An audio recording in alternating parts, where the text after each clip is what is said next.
गवाक्ष में आप सभी का स्वागत है।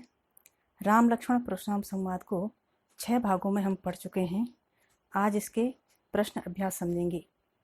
पहला प्रश्न, परशुराम के क्रोध करने पर लक्ष्मण ने धनुष के टूट जाने के लिए कौन कौन से तर्क दिए। उत्तर, लक्ष्मण ने कहा धनुष पुराना था, श्री राम ने नया समझकर इसे छू लिया और उनके छूते ही वह टूट गया। हमारे लिए सारे धनुष एक समान हैं और हमने बचपन में ऐसे बहुत से धनुष तोड़े हैं।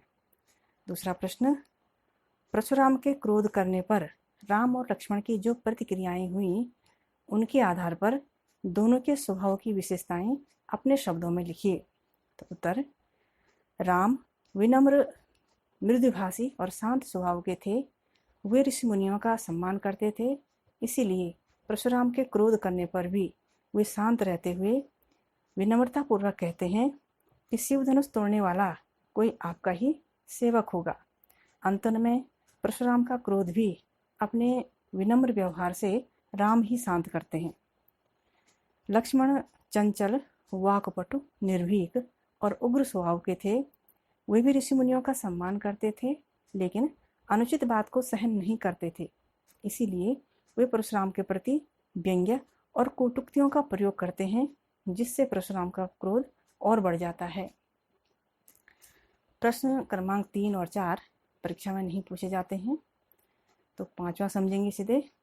लक्ष्मण ने वीर योद्धा की क्या क्या विशेषताएं बताई। इसका उत्तर हो जाएगा कि लक्ष्मण ने कहा वीर योद्धा रणभूमि में अपनी वीरता का प्रदर्शन करते हैं। अपने मुंह से अपनी वीरता की प्रशंसा करके अपना परिचय नहीं देते। जो युद्धभूमि में शत्रु को सामने देखकर अपनी वीरता का बखान करता है वह कायर होता है।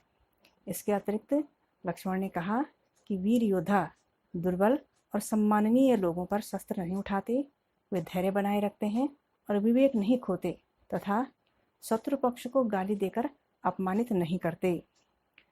प्रश्न क्रमांक 6, साहस और शक्ति के साथ विनम्रता हो तो बेहतर है। इस कथन पर अपने विचार लिखिए। उत्तर, कि जीवन में आने वाली कठिनाइयों और समस्याओं का सामना करने के लिए मनुष्य में साहस और शक्ति तो होनी ही चाहिए, लेकिन कई बार जिस समस्या का समाधान साहस और शक्ति से नहीं होता वह विनम्रता से हो जाता है। प्रस्तुत प्रसंग में भी साहस और शक्ति राम में भी थी और लक्ष्मण में भी, लेकिन परशुराम के क्रोध को राम की विनम्रता ने ही शांत किया। प्रश्न क्रमांक 7 भी परीक्षा में नहीं पूछा जाता है, तो सीधे 8वां समझेंगे कि पाठ के आधार पर तुलसी के भाषा सौंदर्य पर 10 पंक्तियां लिखिए।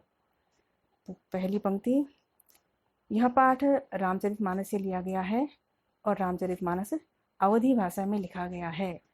दूसरा, मुहावरों और लोकोक्तियों का यथास्थान सटीक प्रयोग हुआ है। तीसरा, यह प्रसंग और संपूर्ण रामचरितमानस प्रबंध काव्य शैली में लिखा गया है। चौथा, अनुप्रास, उपमा, रूपक, उत्प्रेक्षा, पुनरुक्ति प्रकाश अलंकारों का सुंदर प्रयोग हुआ है। 5वां, कवि की भाषा में प्रयुक्त बिंब विधान अत्यंत रमणीय है। 6वां, लक्षण और व्यंजना शब्द शक्तियों का प्रयोग है। 7वां, ओज और माधुर्य गुणों का समावेश है। 8वां, अंतःकथाओं का भी समावेश है। 9वां, दोहा और चौपाई छंदों का प्रयोग है। और 10वां, इस प्रसंग में वीर, रौद्र और शांत तीनों रसों का चित्रण है।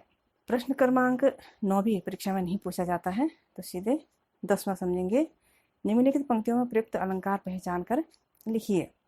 तो क है बालक बोली बोधो नहीं तो ही, तो ब वर्ण की आवृत्ति अनुप्रास अलंकार।